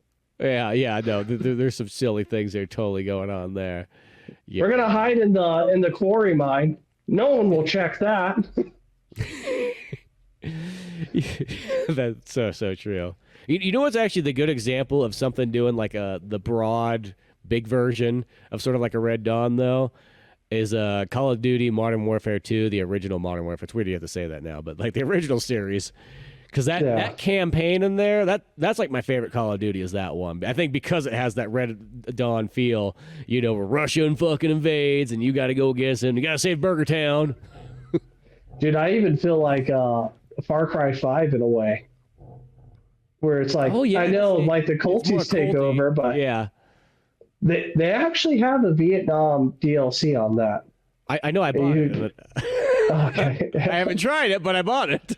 It was on sale. I was like, Vietnam, I'm sold. There you go. We'll have to play it. I'm pretty sure you can play 2-player on that. Sweet. We'll have to do that because, anything Vietnam, I'm already there. Right. We could beat dudes to death with bamboo sticks. there we go. But yeah, it's like that's the thing is like I remember the Modern Warfare 2 campaign I thought was just so badass just because it had just like it was literally like a modern version of like Red Dawn but kind of done totally right, Right. Plus then it also has that one scene it still blows me away that they put it in like such a mainstream game, but like the one where you're in the airport and you're the Russian terrorists just blowing everybody out, just literally shooting civilians in an airport like I can't remember who I was playing it with.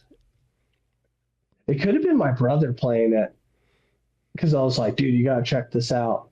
And it like got him back into video games again, slightly, like very like my brother Mike. Yeah.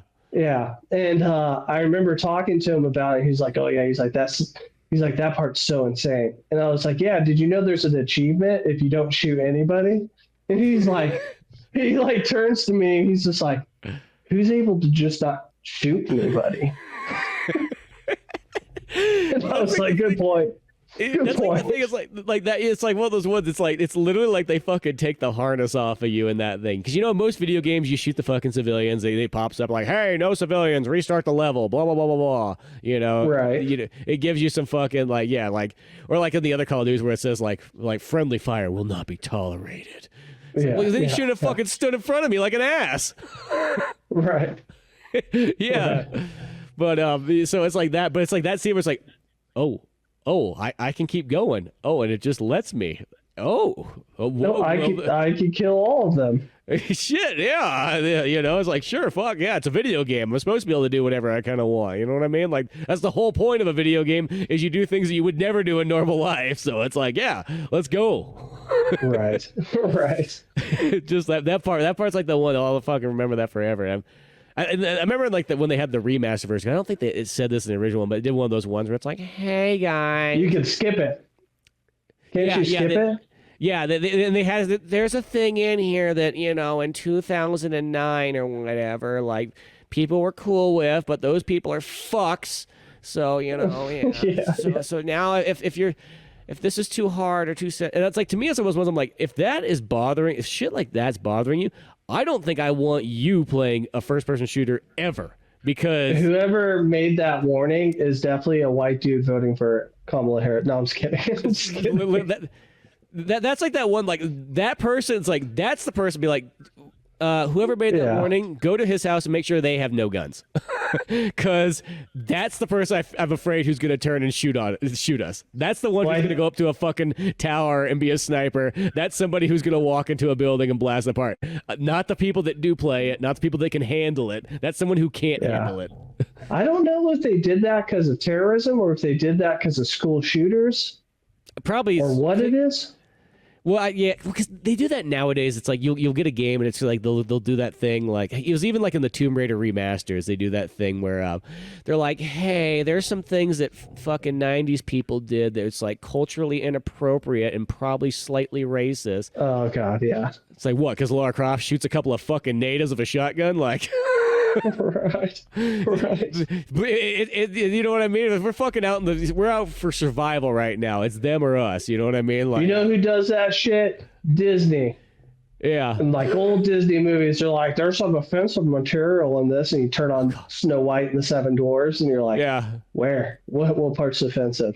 Yeah. It was like, or you turn on like Lady and the Tramp, and it's like, what? The fucking cats? Yeah, right. You know what I mean? Yeah, that shit. Like, I mean, at least they don't block it, but it's just enough that it pisses me off for like the next like 35 minutes. Shit, it pisses me off right now. I'm talking about it still. It's still bothering me. Like, it's just enough to like, who fucking wrote this? I just want to punch them in the fucking face. Like, you know what I mean? Where's my warning for borderline? Yeah. Where's my? I fucking need a newspaper, and I'm gonna slap him in the nose like a fucking dog. Like, no, don't do this. Go away. Right. Like. I want my video games and movies to be fucking punk rock, fucking full of freedom, like no fucking censorship. You know? Yeah. Unfortunately, I mean, that's like the state of movies now. Like, can you imagine like a Tropic Thunder? Speaking of great Vietnam movies. Yeah, speaking of Vietnam, Tropic Thunder today.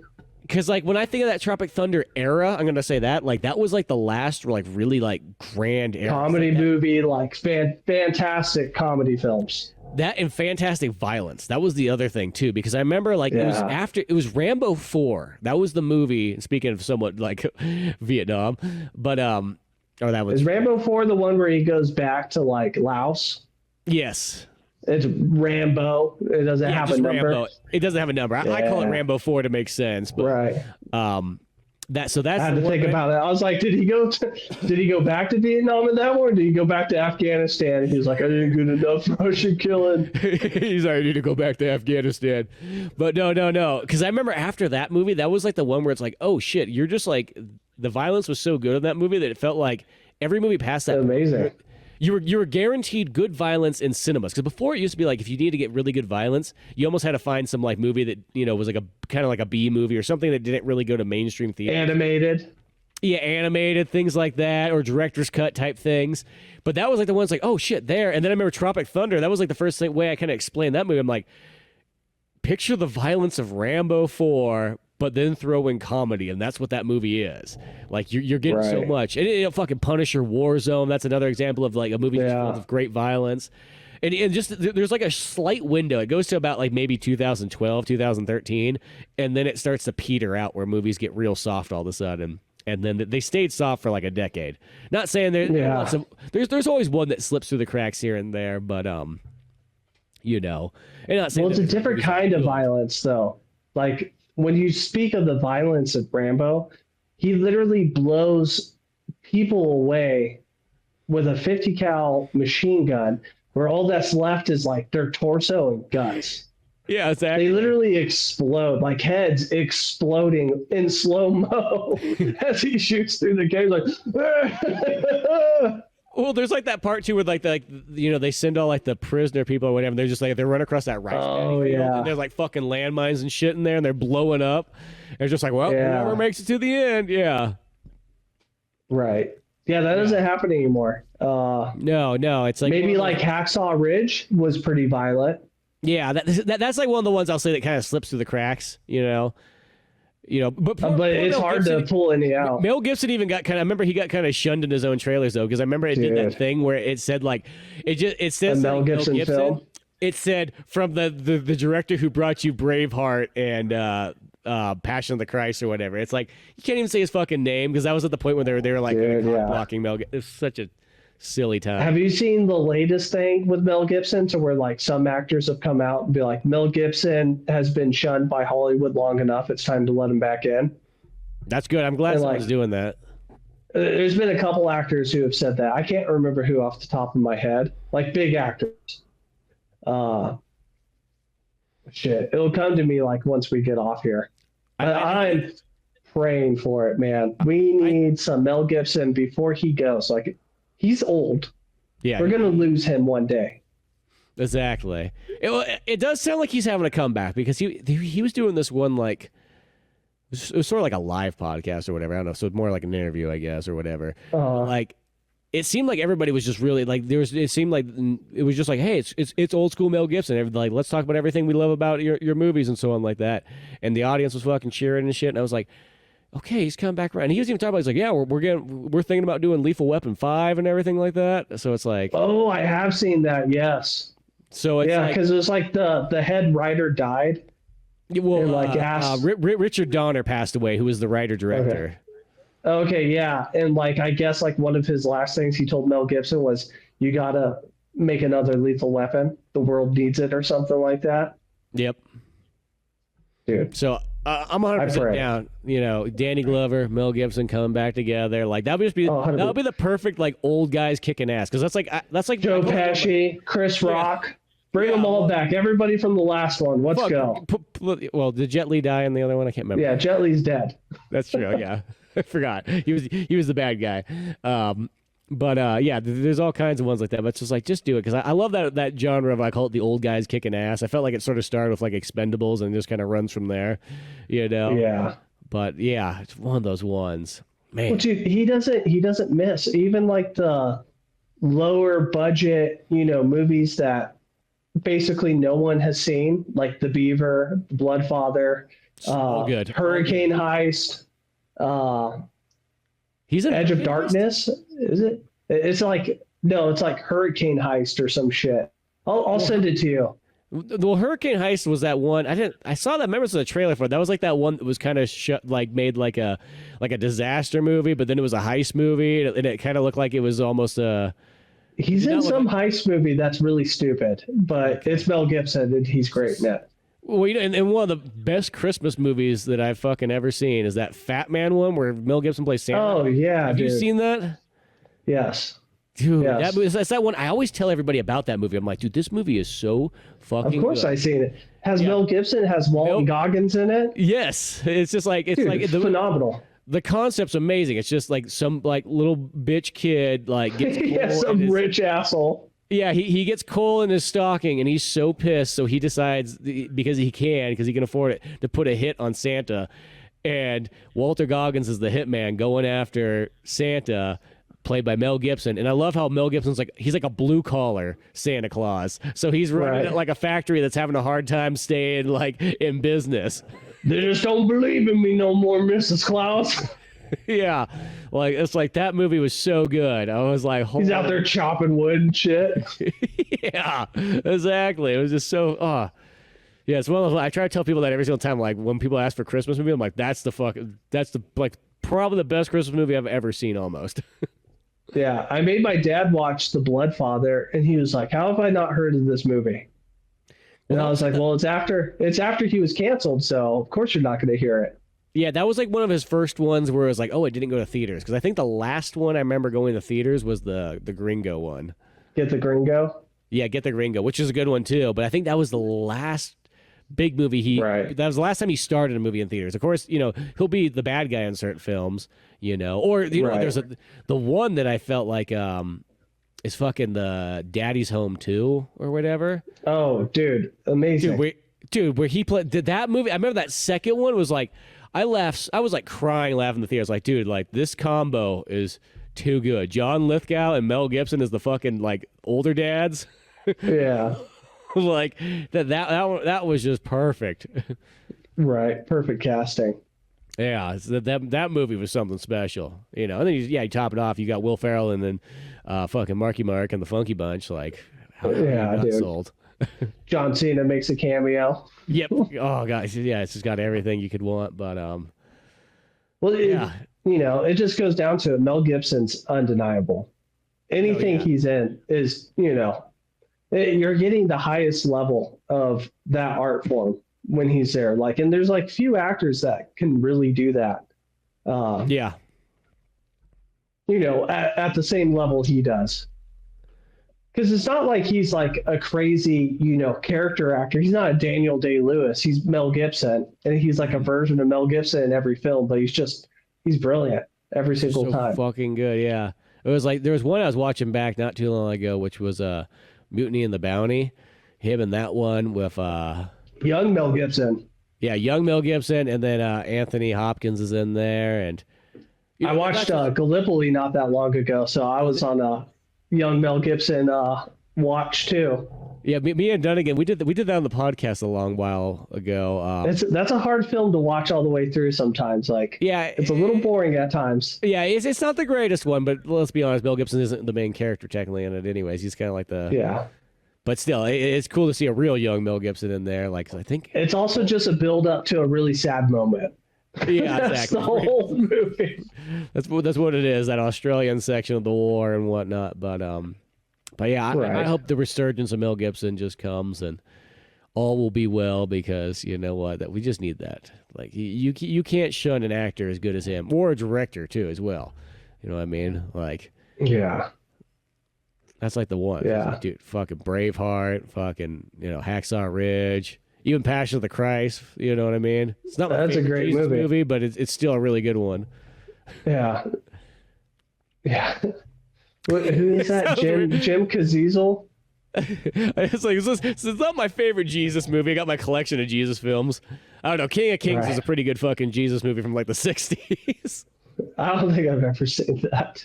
The one that's actually like, if you just want fun Jesus movie, is fucking The Big Lebowski. Oh well, it's in a similar way, but no, The Last Temptation of Christ. I don't think I've seen that either. Dude, that it's Willem Dafoe plays Jesus, but this is the best part here. This is the best part. Oh, you told me about this. Okay. Judas is played by Harvey Keitel, but Harvey Keitel just plays it like it's any fucking Harvey Keitel movie. So he's like, "Come on, fucking Jesus, we gotta fucking get out of here. I'm a Harvey fucking Keitel. At some point, I'm gonna be naked. You're not gonna die. Yeah, say the fucking words." I always picture like, what if there's a part like, because Judas is good in this one. Like, this is like that movie's the one where it's like Judas is like, he's kind of taking the bullet for everybody in a sense. But so like there's a part, like I always picture a part like it's like, okay, Jesus on the cross, everything like that, and Judas fucking comes out and nobody's like saves him, throws him in the back of like fucking stagecoach or whatnot, just rides him out there like, Jesus, you're gonna fucking live, say the fucking words. You're not gonna die, Jesus. Yeah. But dude, that you look real good, Jesus. You look real good. It's a Martin Scorsese Jesus movie, so yeah, he took some liberties. Yeah, it takes liberties, but it makes it very interesting for that reason. Fucking William Dafoe. William Dafoe. Yeah, it's like the ballsy Jesus movie, I guess is what you would say, but it's still fucking good. Yeah. I feel like we need to do at some point a We Were Soldiers one now.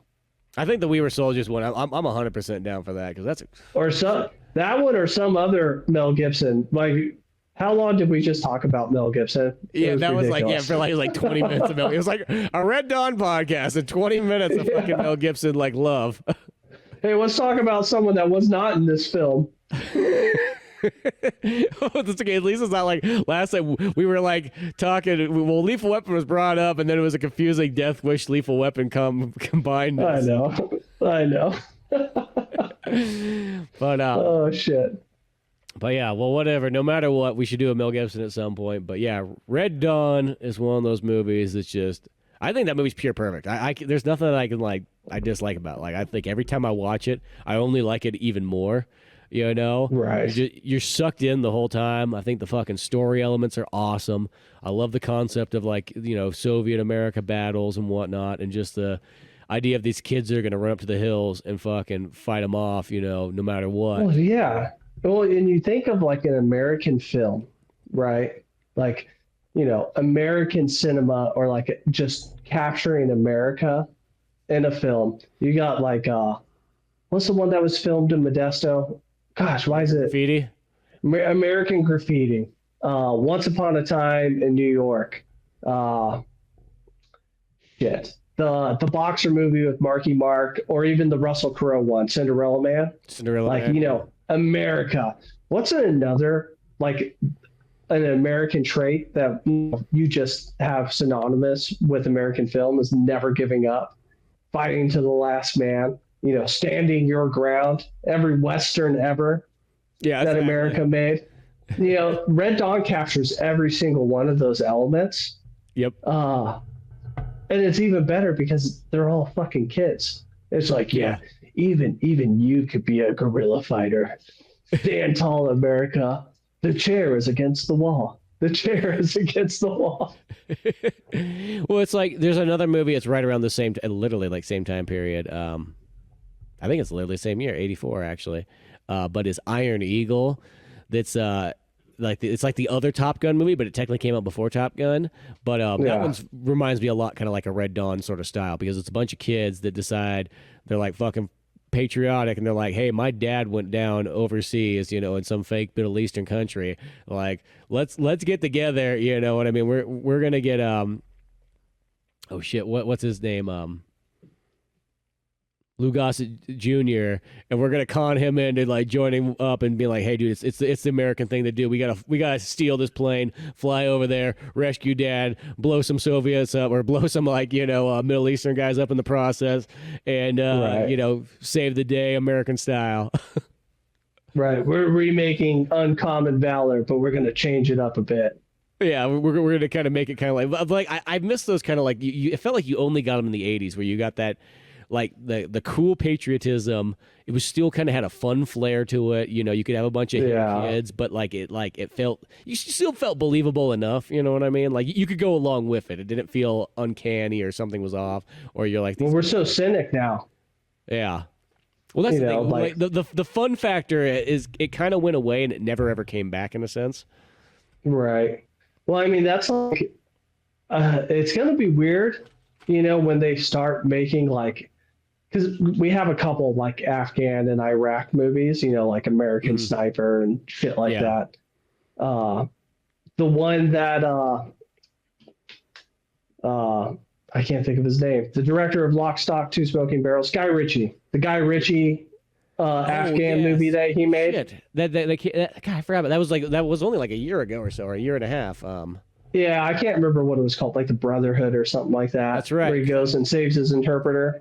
Yeah. Like we have some films that have came out, but I always wonder, like, we're so cynical now. And like after all the conflicts in Afghanistan and Iraq, being there for like 20 years, and then the way it all ended, it's like, how do you make that movie and not make it just like there's no way of injecting a Red Dawn patriotism into it.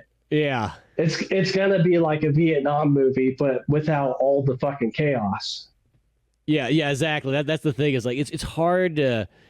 It's weird. It's kind of there's just like a certain element that like it's like only the '80s and maybe early '90s ever could capture. Right. Like it's weird. You can't get that time. Or you could use the words of James Cameron, who said that like, well, why don't you guys ever do like a True Lies 2? He's like, well, after 9/11, terrorism wasn't funny anymore. And all I think about was like, was terrorism funny? It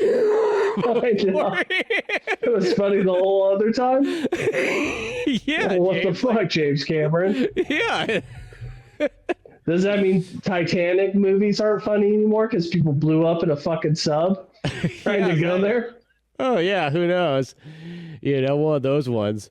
Or you know what? Actually, there is a movie. It came out maybe 2009 or so. Now it's a Thailand movie, but it's called Born to Fight.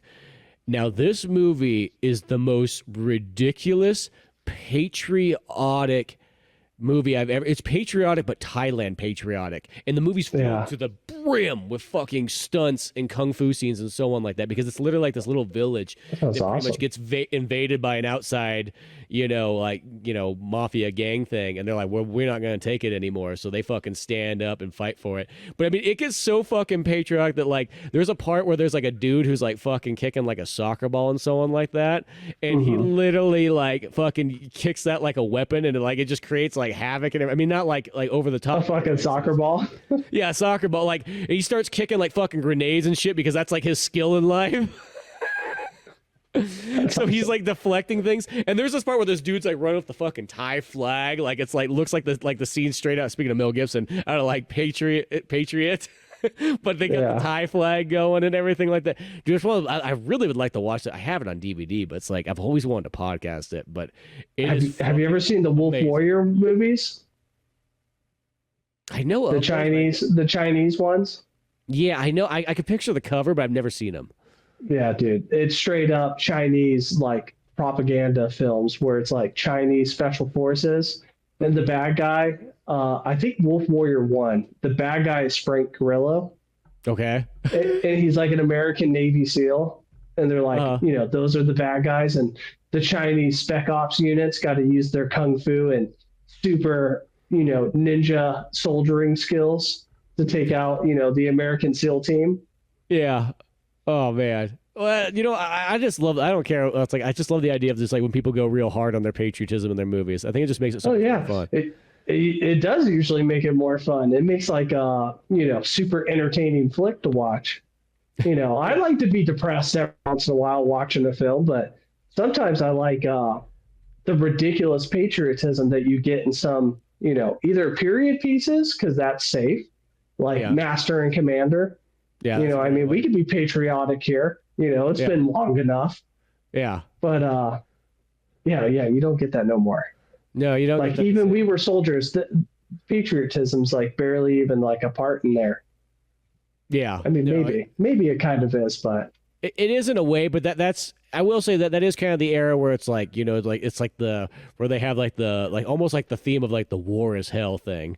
Which is it's that you could still say that's in Red Dawn in a way, because I mean shit does happen and it does go down.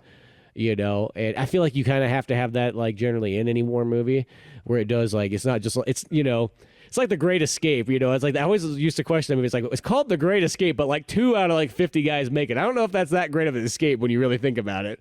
Right.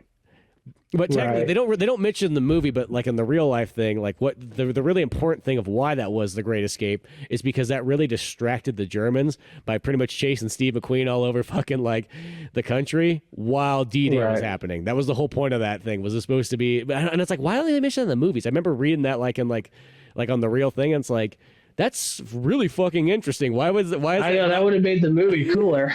Yeah, I mean, like, I don't get me wrong, I like that movie a lot, I just like it because it's like it's really like it almost feels like they're at like they're like at a summer camp that they can't leave. Like they're really not treated that bad. Like the Germans are like, hey, you guys like some chocolate and everything like that. My grandmother sent it over. I'm willing to share it with you all. We can play American baseball later and stuff. And then Steve McQueen's just there like fucking figuring out how to break out every single second and be like, Steve, just stay here. Like it'll be fine. You're a cool guy. I like you. I like you, Steve. Yeah, and the whole time it's just like, it's just like you're not Jew. You're fine. You're not Jew. Yeah, there's like the Americans just could wait the storm out and be fine. But yeah, like once you know that the fact that that's the distraction thing for fucking D-Day, you're like, oh, that makes more sense now. Right. Gosh, that's a good movie too. So what's your biggest takeaway from Red Dawn? Like going forward, because like I feel like every time I watch it, I have a takeaway from my life. You have a like I need to buy more ammo. Yeah, it does give you that feeling of like there's something to be said about you're definitely being prepared or whatnot like that. Right? Most definitely there. Yeah, it is an interesting one. Yeah, what would be my true takeaway? What's your takeaway from your new watch of it? I'll think some more of mine. Because I know it'd be different because it'd be modern times, right? Yeah. But I was just thinking of the havoc that would have created, like, the country getting almost cut in half. You know, half of the like California's cut off, and that's like one of the biggest like what is it? California's like number 15 for world GDP or something like that. Oh, it's like Just the state alone. It's like number 6 or something or 4. Right. So imagine California and like all that money and, you know, products just being cut off just overnight. Yep. Like the havoc that would create. So like that's what I thought about. I was like, man, if something were to happen like on home soil, overnight, everything would change. Yeah. Like it'd be fucking chaos. Even if you weren't behind enemy lines, it'd be fucking crazy. Well, that's like the interesting thing. That's why, you know what I think would also be an interesting movie to go along with Red Dawn? Or this would even work in a comic book form. I would take that even, like, because it's one of those ones like it'd probably be for a very like niche audience. But if you did something that was kind of like an anthology story, where like here's 6 different stories that take place around the Red Dawn time period, so you could kind of have them from like, you know, you could have one like, well, here's something over in California area going on like this. You know, here's the story from like the Russian side. Here's the, you know, the story from like maybe like the Cuban Nicaraguan side. You know, and you just have those ones. Or here's like the invasion story of Mexico, like seeing how that kind of happened. Yeah. You know, here's just a straight up nuclear bomb story. You know, and just that would be kind of cool. It's just to see an anthology kind of that like tied into the original Red Dawn and added just some more elements and whatnot to it. But it is kind of you do think about that. It's like just like the for all this stuff. There's actually it sounds weird, but on Wikipedia somebody put together a map that's it's like tied in the Red Dawn. And it says based on the events of the movie, it shows all like the countries and so on like that, and it shows like the invasion where it's like okay they're coming in through Alaska and down through Canada at the top. And obviously Canada stopped them because they don't, for some reason, go to the U.S. that way. And he said we stopped them dead in their tracks. Oh, that's right. Yeah. Because it's weird because it's like, and then it shows like the Mexico part, and they're coming up through Mexico, and it's weird. They go through like Texas, like Alabama, Oklahoma, and then get to Colorado or whatnot like that. You know, and for some reason, Arizona and New Mexico, that or nobody wanted to Arizona and New Mexico. Let's be honest. That would be hard for them because now I'm thinking about it. You know, that area is not far from Fort Knox, Kentucky. Yeah. And that's where a lot of the mechanized infantry units are housed. Like a lot of the tank like battalions and whatnot. But I'm also thinking like modern day. Yeah. It'd be so hard. Well, it'd be so hard to roll in. According to this map, Kentucky's still in the blue. Well, I mean, all the troops from Fort Knox would roll in. Yeah, they would just come right over. You know what I mean? I think it's like that's what kind of makes sense since like Colorado probably is in kind of like the dead center there. It's probably as far as this war is going on, it's like the least of like the worries. You know what I mean? Like there's probably so much other big stuff going on that like this, in a sense, these little towns up here in Colorado are kind of like they're getting a little bit of support, but not a whole lot. They have Fort Carson. That's about it. Yeah. That's like the big thing that they have in Colorado. So yeah, you know, because it does show there's a handful of moments in the movie, anyways, where it does show some like force on force fights. Yeah, you know, of course, some jets and so on like that. But you can there's that one helicopter I think in the very big or somewhat in the beginning. There's the helicopters, and then they ambushed a tank crew. Yeah. Whereas all the U.S. tanks all jacked up, and they were like in foxholes. And he even tells him he's like bury dig your foxholes like this many meters apart. When the tanks come, pop out, shoot them with RPGs. Yeah, that's and right. They schwack the tank unit. Yeah, so yeah, they get them there and whatnot. But yeah, no, it makes for a fun as I said, this kind of the same way as like a zombie defense where you just kind of go like, what would you do if you you know, like where would you hunker up at and so on like that, you know? And, that would be hard.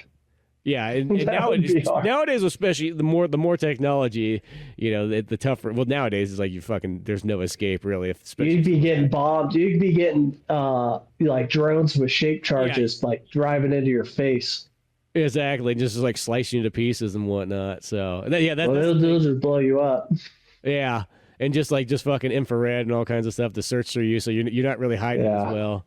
Yeah, I think it would also be hard. It would be like rough going. Like I'm just imagining, because I live in Arkansas now. I know I'm not the only fucking lunatic that has like guns within easy reach everywhere in my house. Yeah, exactly. You know, I wouldn't want to be the invading force coming here. No, because you just everybody's got something going on and whatnot like that. Even in California, it's just most people just don't say it.